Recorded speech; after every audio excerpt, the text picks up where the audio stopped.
उन करोड़ों भारतीय मुसलमान और अल्पसंख्यकों की जद्दोजहद और हक की बात करना चाहता हूं जो इस देश का अटूट हिस्सा हैं। मेरे अल्फाज बंटवारे के नहीं बल्कि इत्तेहाद के हैं। मेरे अल्फाज मायूसी के नहीं बल्कि एक उम्मीद के हैं।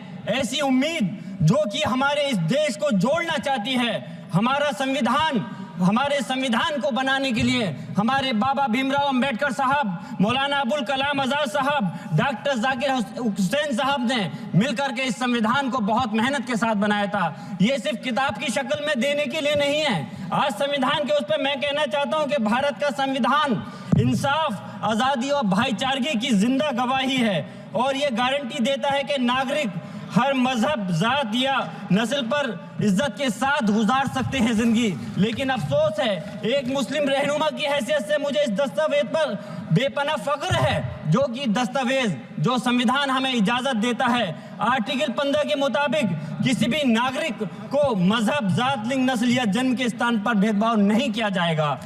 आर्टिकल 19 में बोलने के अभिव्यक्ति की आज़ादी का हक दिया गया है जो कि हमारे अधिकारी को हक की आवाज़ को छीनने का आप काम कर रहे हैं। आर्टिकल 25 अपने मजहब को मानने और उस पर अमल करने की आज़ादी देता है। आर्टिकल 29 के तहत अल्पसंख्यकों के हकों की हिफाजत करने के लिए प्रावधान किए गए हैं। लेकिन आप तो हमारे हकों की छीनना चाहते हैं। माननीय सभापति जी, मैं आपके माध्यम से कहना चाहता हूं कि आर्टिकल 30 के अंदर अपने तालीमी इदारों को कायम करने और उनके चलाने का हक है, लेकिन हमारे साथ ज्यादती हो रही है। ये संविधान को अगर आप कमजोर करेंगे तो याद रखना ये देश कमजोर होगा, हमारा मुल्क कमजोर होगा। जो संविधान के प्रति वफादार नहीं हो सकते वो हमारे मुल्क के प्रति वफादार नहीं हो सकते। मैं उस संभल की सरजमी से आता हूं जहां पर 15 दिन पहले एक संविधान को कमजोर करने का काम किया गया।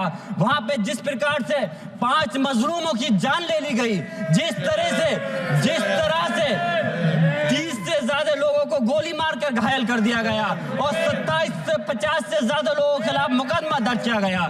मैं पूछना चाहता हूं माननीय सभापति जी, मैं सांसद हूं, मैं अपने मुकदमे का मैंने कहा था मुझे डर नहीं है, मेरे खिलाफ मुकदमा लिखा गया, मैं वहां मौजूद नहीं था और ये मुकदमा जो हमारे चाहे विपक्ष के सांसद हो या सत्ता पक्ष के सांसद हो, आप याद रखिए जनता की आवाज हो, जनता के बीच में जाकर के आपके जवाबदेही बनती है। और मैंने अपनी जनता को आवाज को उठाने का काम किया तो क्या गलत किया था माननीय सभापति जी? सिर्फ इस बुनियाद पे मुकदमा लिख दिया गया।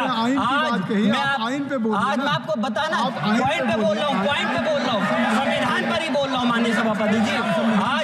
आज मैं चाहता हूँ उन लोगों को इंसाफ मिलना चाहिए जो जिन्होंने ज्यादती की है, उनको सजा मिलनी चाहिए।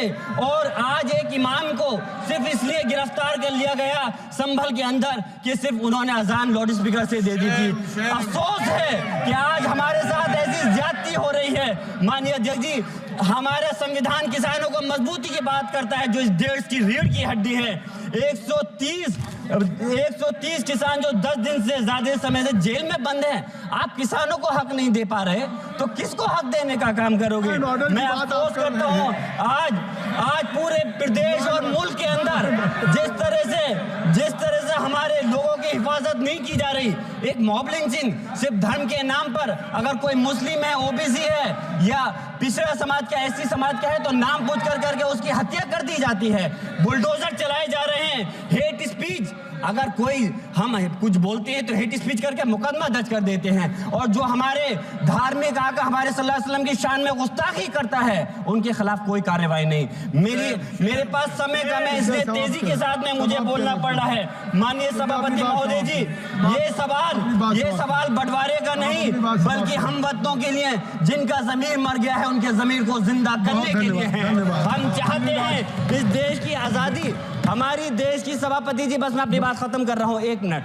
हमारी देश की आजादी के लिए मैं ये कोई बंटवारे की बात नहीं कर रहा, लेकिन हमारे मुस्लिम और हिंदू समाज सब लोगों ने मिलकर के इस देश को आजाद कराने का काम किया था। आज उनके साथ ज्यादती क्यों की जा रही है? हम लोग अपने इस मुल्क के अंदर मजबूरी से नहीं रुके बल्कि हम जो है अपनी मर्जी से रुके थे।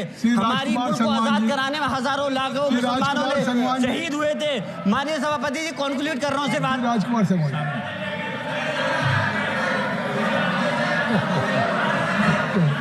तो आप कंक्लूड करें ना, आप कंक्लूड कर लें। माइक शुक्रिया माननीय सभापति जी।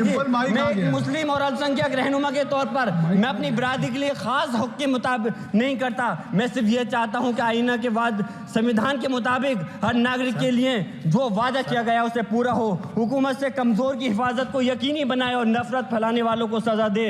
और मैं अपनी बात इस शेर के साथ खत्म करना चाहता हूं जो कि हबीब जालिब का शेर है। ऐसे जुल्म सुबह बेनूर को मैं नहीं मानता, मैं नहीं जानता, मैं भी खाइफ नहीं तख्ताए दार से, मैं भी मंसूर हूं कैदो अगयार से, क्यों डराते हो जिंदान की दीवार से, जुल्म की बात को जहल की रात को मैं नहीं मानता, मैं नहीं जानता। राजकुमार